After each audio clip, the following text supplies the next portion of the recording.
आप सभी का स्वागत है इस YouTube चैनल पे। तो साथियों, इस वीडियो में जो हम लोग देखने वाले हैं वो मॉडल पेपर, ठीक है, मॉडल पेपर हम लोग देखेंगे, मॉडल प्रश्न पत्र 2023। अब यहाँ पे बात उठता है कि सर ये मॉडल पेपर जो है तो 2023 मॉडल सेट 1, सेट 2, सेट 3 इस तरह से कौन सा सेट है। तो आप सभी साथियों को बता दें कि ये जो प्रोजेक्ट रेल है, ठीक है, प्रोजेक्ट रेल जो मॉडल पेपर प्रश्न पत्र 2023, इसमें आप देख सकते हैं कि यहाँ पे आप झारखंड सरकार का जो यहाँ पे लोगो है और यहाँ पे माननीय मुख्यमंत्री जी यहाँ पे अवेलेबल हैं, उनका फ़ोटो दिख रहा है आपको, ठीक है ना।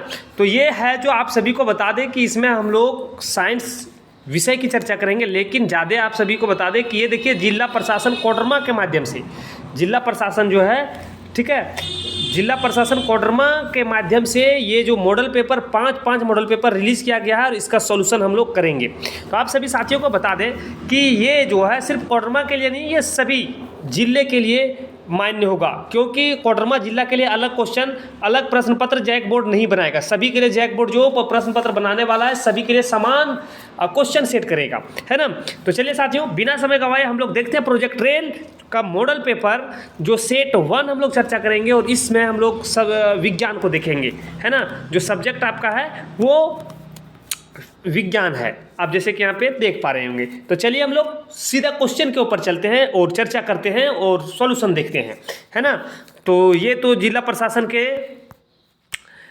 द्वारा रिलीज किया गया है, बट अब यहाँ से हम लोग देखेंगे जो सेट 1 है आपका, जैसे कि आप देख पा रहे होंगे सेट 1 क्लास 10वीं साइंस सेट 1 जो विज्ञान है आपका, और समय 1.5 घंटा, ये प्रैक्टिस के लिए बनाया गया है, बट इसका सॉल्यूशन भी हम लोगों को कर लेना बहुत ज़रूरी है। जिसको नहीं पता है तो आप इसको नोट डाउन कर लीजिए और आप सभी साथी को बता दें कि इसमें 5 मॉडल सेट रिलीज़ किया गया है। पाँचों का सॉल्यूशन आपको इस चैनल के ऊपर मिल जाएगा। Science, math, Hindi, English, social science, सभी का सॉल्यूशन आपको इस चैनल के ऊपर मिल जाएगा। धीरे धीरे करके अपलोड किया जा रहा है, ठीक है।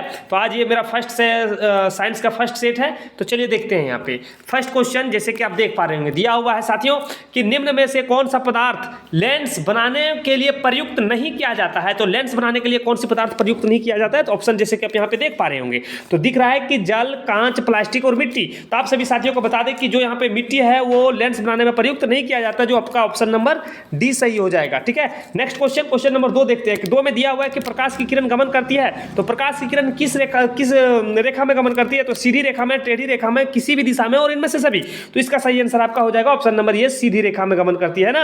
आप सभी साथी पढ़े होंगे। चलिए नेक्स्ट क्वेश्चन नंबर जैसे कि आप 3 देख पा रहे होंगे। क्वेश्चन नंबर 3 दिया हुआ क्या दिया, आपतन कोण 60 डिग्री का है तो परावर्तन कोण का मान क्या होगा। तो आप सभी जानते हैं कि आपतन कोण के बराबर परावर्तन कोण होते हैं। तो आपतन कोण 60 डिग्री है तो परावर्तन कोण भी 60 डिग्री होंगे। आपका जो ऑप्शन नंबर बी हो जाएगा, ठीक है ना। चलिए नेक्स्ट क्वेश्चन नंबर 4 की ओर हम लोग बढ़ रहे हैं। देखिए क्वेश्चन नंबर 4 आप जैसे कि देख पा रहे हैं, दिया हुआ कि यहाँ पे पानी लिखा हुआ, यहाँ पे पानी होगा। पानी में अंशतः डूबी हुई पेंसिल टेढ़ी प्रतीत होती है। जब भी पानी में आप कोई पेंसिल को डुबाइएगा तो आपको टेढ़ा प्रतीत होता है। ये किस कारण से होता है, अपवर्तन के कारण, परावर्तन के कारण, प्रकाश के कारण या उपयुक्त सभी। तो इसका सही आंसर क्या होगा साथियों, तो इसका सही आंसर आपका हो जाएगा ऑप्शन नंबर ये, अपवर्तन के कारण, ठीक है ना। आपका ऑप्शन नंबर ये हो जाएगा, अपवर्तन के कारण। नेक्स्ट क्वेश्चन नंबर 5 जैसे कि आप देख पा रहे हैं, दिया हुआ कि किसी माध्यम के अपवर्तनांक का मान होता है। तो किसी माध्यम में अपवर्तनांक का मान जो होता है वो sin i बटे sin r होता है, जो आपका ऑप्शन नंबर ये में दिया हुआ है ना, जो ऑप्शन ये में आप दिया हुआ है। नेक्स्ट क्वेश्चन नंबर 6 जैसे कि आप देख पा रहे हैं दिया हुआ है ना। क्वेश्चन नंबर 6 दिया हुआ है कि निर्वात में प्रकाश की चाल होती है। तो निर्वात में प्रकाश की चाल क्या होती है, आप सभी साथी को बताना है। तो इसका सही आंसर क्या हो जाएगा साथियों, तो इसका सही आंसर आपका ऑप्शन नंबर ये हो जाएगा। और साथियों को बता दें कि अगर आप सभी साथी जानते हैं आंसर, है ना, तो उसका पहले कमेंट कीजिए, क्योंकि आंसर हम क्वेश्चन पढ़ते हैं उसके बाद बताते हैं। आप पहले फटाफट कमेंट कर दीजिए कि सर ऑप्शन नंबर ये होगा। आपका टेस्ट भी हो जाएगा और आप अगर गलत होगा तो आपको पता भी चल जाएगा। नेक्स्ट क्वेश्चन नंबर हम लोग आगे देखते हैं कि दिया हुआ यहाँ पे, है ना, क्वेश्चन दिया हुआ है कि नेत्र के आगे का भाग उभरा रहता है जिसे कहते हैं। तो नेत्र के आगे भाग जो उभरा हुआ रहता है उसको हम लोग क्या कहते हैं, तो उसको हम लोग स्वच्छ मंडल और कॉर्निया दोनों कहते हैं, जो आपका ऑप्शन नंबर सी हो जाएगा। और 7वां नंबर क्वेश्चन आप सभी साथी फटाफट कमेंट करेंगे। 7वां नंबर क्वेश्चन आप लोगों के लिए छोड़ रहे हैं हम, ठीक है। इस क्वेश्चन नंबर 9 देखिए, 9 दिया हुआ है कि नेत्र गोलक के लंबा हो जाने से कौन सी दृष्टि दोष उत्पन्न होता है। तो नेत्र गोलक के लंबा हो जाने से कौन सी दृष्टि दोष उत्पन्न होता है, तो निकट दृष्टि दोष उत्पन्न होता है, जो ऑप्शन नंबर आपका ये दिख रहा है ना। चलिए क्वेश्चन नंबर हम लोग देखते हैं 10। क्वेश्चन 10 जैसे कि आप देख पा रहे हैं, दिया हुआ क्वेश्चन 10 कि अवतल लेंस द्वारा किस दृष्टि दोष को दूर किया जाता है। तो अवतल लेंस द्वारा किस दृष्टि दोष को दूर किया जाता है, तो यहाँ पे निकट दृष्टि दोष को दूर किया जाता है अवतल से, ठीक है, जो आपका ऑप्शन नंबर ये होगा। नेक्स्ट क्वेश्चन नंबर 11 दिख रहा होगा आपको, दिया हुआ है कि एक इलेक्ट्रॉन पर कितना आवेश होता है। तो एक इलेक्ट्रॉन पर कितने आवेश होते हैं, तो एक इलेक्ट्रॉन के ऊपर जो आवेश होता है कि 1.6 × 10⁻⁻19 कूलम। देखिए यहाँ पे ऑप्शन दिया हुआ, गड़बड़ाइएगा नहीं, आपका जो ऑप्शन नंबर ये होगा वो सही होगा, ठीक है, ऑप्शन नंबर ये सही हो रहा है।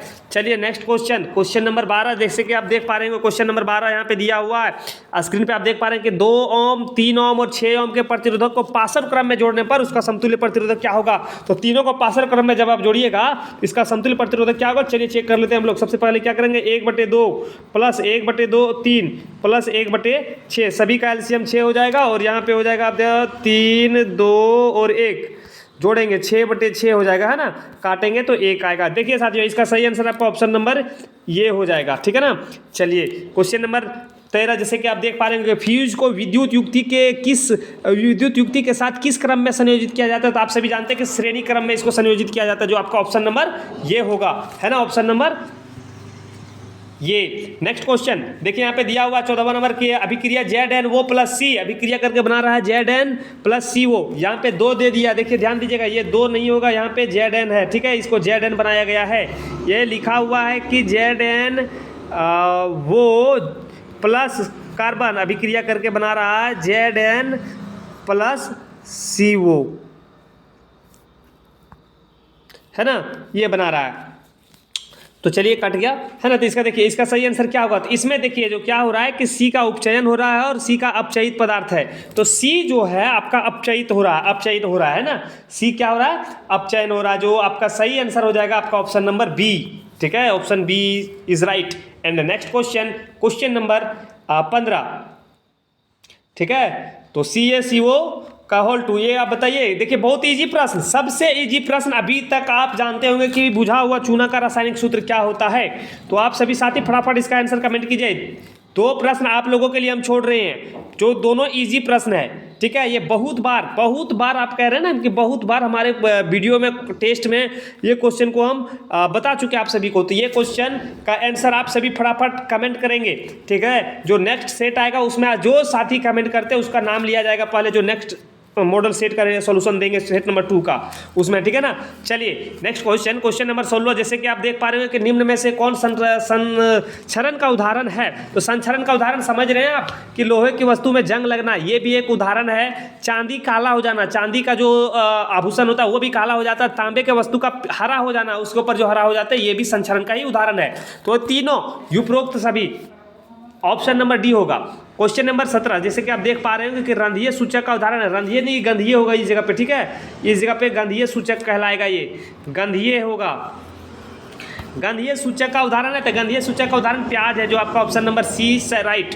And next question number sodium लवण परिवार कौन है। तो सोडियम लवण परिवार जो है Na2SO4 होगा, जो ऑप्शन नंबर आपका बी है, ठीक है। चलिए साथियों हम लोग नेक्स्ट क्वेश्चन की ओर बढ़ते हैं। क्वेश्चन नंबर 19 देखिए यहाँ पे 19वां नंबर क्वेश्चन के ऊपर हम लोग आ गए हैं। इनमें से कौन सा कथन असत्य है, कौन सा कथन असत्य, कौन सा कथन गलत है, बताइए। यहाँ पे टमाटर में ऑक्जेलिक अम्ल पाया जाता है, टमाटर में ऑक्जेलिक अम्ल पाया जाता है, इमली में साइट्रिक अम्ल पाया जाता है, क्षार का उपयोग साबुन बनाने में किया जाता है, अम्लीय वर्षा का पीएच मान 5 से 6 से कम होता है। इसका कौन सा सही होगा। देखिए टमाटर में तो ऑक्जेलिक अम्ल पाया ही जाता है ना, टमाटर में क्या है कि ऑक्जेलिक अम्ल पाया जा रहा है, बट इमली में साइट्रिक अम्ल नहीं पाया जाता है, जो आपका ऑप्शन नंबर बी सही होगा। इसलिए कथन गलत है ना। चलिए नेक्स्ट क्वेश्चन नंबर यहाँ पे देखिए, यहाँ पे दिया हुआ है कि एंटासिड का उदाहरण क्या है। तो एंटासिड का उदाहरण क्या होगा, तो इसमें देखिए ऑप्शन दिया हुआ है कि milk of magnesium, baking soda उपयुक्त सभी इनमें से कोई नहीं। तो मिल्क ऑफ मैग्नीशियम जो है वो आपका एंटासिड का उदाहरण हो जाएगा, ऑप्शन नंबर आइए। नेक्स्ट क्वेश्चन नंबर 21 जैसे कि आप देख पा रहे हैं कौन सा धातु उष्मा का कुचालक है। उष्मा का कुचालक है ना। उष्मा का कुचालक कौन है, तो मरकरी तो नहीं है, लेड शीशा जो है वो है ना। तो आपका ऑप्शन नंबर ये हो जाएगा। Next question number 22। क्वेश्चन 22 जैसे कि आप देख पा रहे हैं दिया हुआ है कि निम्न में से कौन सा कथन असत्य है। तो असत्य कौन सा है बताइए। आयोडीन चमकीला धातु है, हीरा सबसे कठोर पदार्थ है, गैलीनियम और सोडियम का गलनांक बहुत कम है, और ग्रेफाइट विद्युत का कुचालक है। तो देखिए यहाँ पे ग्रेफाइट जो विद्युत का सुचालक है, जो आपका ऑप्शन नंबर डी सही हो जाएगा। इनमें से कौन सा संबंध अधिक अभिक्रियाशील है, तो पोटेशियम। क्या, पोटेशियम, जी हाँ पोटेशियम जो आपका सही आंसर होगा। नेक्स्ट क्वेश्चन नंबर 24 देख पा रहे हो दिया हुआ है कि इनमें से कौन धातु जल के साथ अभिक्रिया नहीं करती है। कौन सी धातु जल के साथ अभिक्रिया नहीं करती है। देखिए यहाँ पे दिया हुआ है कि लेड, कॉपर, सिल्वर। तो साथियों बता दें कि इसका सही आंसर क्या होगा। तो यहाँ पे देखिए, यहाँ पे लेड जो है वो जल में पानी में डाल देंगे, शीशा को पानी में डाल देंगे, क्या वो अभिक्रिया करेगा, नहीं करेगा। लेकिन कॉपर और सिल्वर ये जल के साथ अभिक्रिया करता है। तो आपका सही आंसर क्या हो जाएगा, ऑप्शन नंबर ये हो जाएगा। जो लेड है वो जल के साथ अभिक्रिया नहीं करता है। नेक्स्ट क्वेश्चन नंबर, सीन बार किस धातु का अयस्क है। ये भी इजी प्रश्न है। सीन बार किस धातु का अयस्क है ना। सीन बार जो है किस धातु का अयस्क है। तो सीन बार जो है साथियों बता दें कि सीन बार जो है वो मरकरी जो है, मरकरी है उसका अयस्क है, ठीक है ना। चलिए जो आपका सही ऑप्शन नंबर ये हो जाएगा। इनमें से कौन ऑक्सीकारक का उदाहरण है। तो इनमें से कौन ऑक्सीकारक का उदाहरण है बताइए फटाफट। तो आपका सही आंसर क्या होगा, देखिए क्षारीय पोटेशियम परमैंगनेट, अम्लीकृत पोटेशियम डाइक्रोमेट। तो ये देखिए ये दोनों जो है पोटेशियम परमैंगनेट और पोटेशियम डाइक्रोमेट, ये दोनों होगा, जो आपका सही हो जाएगा option number C. Next question number 27 दिया हुआ है, मैग्नीशियम पाया जाता है, क्लोरोफिल में पाया जाता है ना। तो क्या होगा आपका सही आंसर ऑप्शन नंबर ये में हो जाएगा। चलिए नेक्स्ट क्वेश्चन नंबर 28 जैसे कि देख पा रहे होंगे साथियों दिया हुआ है कि विक्र का संबंध किस तंत्र से है। विक्र का संबंध किस तंत्र से है। उत्सर्जन तंत्र से, पाचन तंत्र से, श्वसन तंत्र से, परिवहन तंत्र से। तो इसका सही आंसर क्या होगा। तो आप सभी साथी इसका आंसर फटाफट कमेंट कीजिए। तो चलिए हम लोग जान लेते हैं कि इसका सही आंसर क्या होता है। तो विक्र का संबंध जो है वो उत्सर्जन तंत्र से, ऑप्शन नंबर ये आपका राइट है। And question number 29 number question दिया हुआ है कि पौधों में भोजन के स्थानांतरण के लिए उत्तरदायित्व कौन है। तो पौधों में भोजन के लिए स्थानांतरण के लिए उत्तरदायित्व जो है वो जाइलम है, फ्लोएम, दोनों हो जाएगा, है ना। उत्तरदायित्व स्थानांतरण एक नहीं, सिर्फ ये नहीं समझिएगा कि आप खाली लेके जा रहा है, यहाँ से लेके जा रहा है, वो नहीं, दोनों होगा इसमें, जाइलम और फ्लोएम दोनों होगा, जो आपका ऑप्शन नंबर सी हो जाएगा। थायरॉक्सिन के श्रावण के कौन सा तत्व आवश्यक है। तो थायरॉक्सिन के श्रवण के लिए कौन सा तत्व जो बहुत जरूरी है। तो आप सभी साथी को बता दें कि थायरॉक्सिन के श्रवण के लिए, थायरॉक्सिन हार्मोन को श्रवण कराने के लिए आपका ऑप्शन नंबर बी जो आयोडीन है वो बहुत जरूरी है ना। ऑप्शन नंबर बी जो है आपका बहुत जरूरी है, आयोडीन।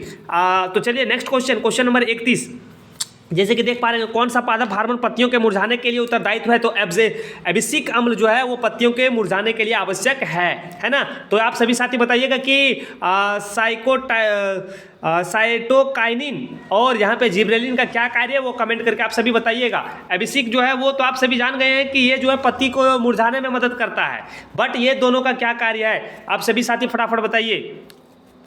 विक्र का संबंध किस तंत्र से, अभी हम लोग चर्चा किए, उत्सर्जन तंत्र से है। नेक्स्ट क्वेश्चन, जनन मूल घटन है। तो जनन मूल घटना है, तो जनन का मूल घटना क्या है। तो दिया हुआ है यहाँ पे युग्मक का बनना, युग्मज का बनना, डीएनए की प्रकृति बनना और भ्रूण का बनना। तो डीएनए पहले बनता है, डीएनए बहुत जरूरी है। तो यहाँ पे आपका सही आंसर आपका ऑप्शन नंबर बी, माफ कीजिएगा ऑप्शन नंबर सी, डीएनए की प्रकृति बनना। 34 नंबर क्वेश्चन में दिया हुआ है कि जैव विकास का प्रकृति विवरण का सिद्धांत किसने प्रतिपादित किया था। तो ये किसने किया था, तो ये जो किया गया है 34 नंबर क्वेश्चन का वो डार्विन के माध्यम से किया गया, किसके, डार्विन, ठीक है, जो ऑप्शन नंबर बी सही हो जाएगा। नेक्स्ट क्वेश्चन नंबर 35 के ऊपर हम लोग आ चुके हैं। आप साथी बहुत कम प्रश्न बचा हुआ है और आप सभी साथी लास्ट तक बने रहिए। आप यहाँ पे देखिए दिया हुआ है कि अनुवांशिकता का आधार है, अनुवांशिकता का आधार डीएनए है, डीएनए जो ऑप्शन नंबर आपका ये सही है। नेक्स्ट क्वेश्चन 36 नंबर क्वेश्चन की प्राथमिकता उपभोक्ता को कहते हैं, प्राथमिकता उपभोक्ता किसको कहते हैं। तो दिया हुआ है यहाँ पे, तो ऑप्शन नंबर बी जो है वो आपका सही हो जाएगा, शाकाहारी को प्राथमिक उपभोक्ता कहा जाता है। तो आपका ऑप्शन नंबर बी होगा, है ना। चलिए नेक्स्ट क्वेश्चन नंबर 37 जैसे कि आप देख पा रहे हैं कि परितंत्र में अजैविक घटक है। तो तापमान, वर्षा, मिट्टी, युक्त सभी। तो बताइए कि इसका सही आंसर क्या होगा। तापमान, तापमान, वर्षा, मिट्टी या इनमें से सभी। तो आप सभी साथी फटाफट कमेंट कीजिए।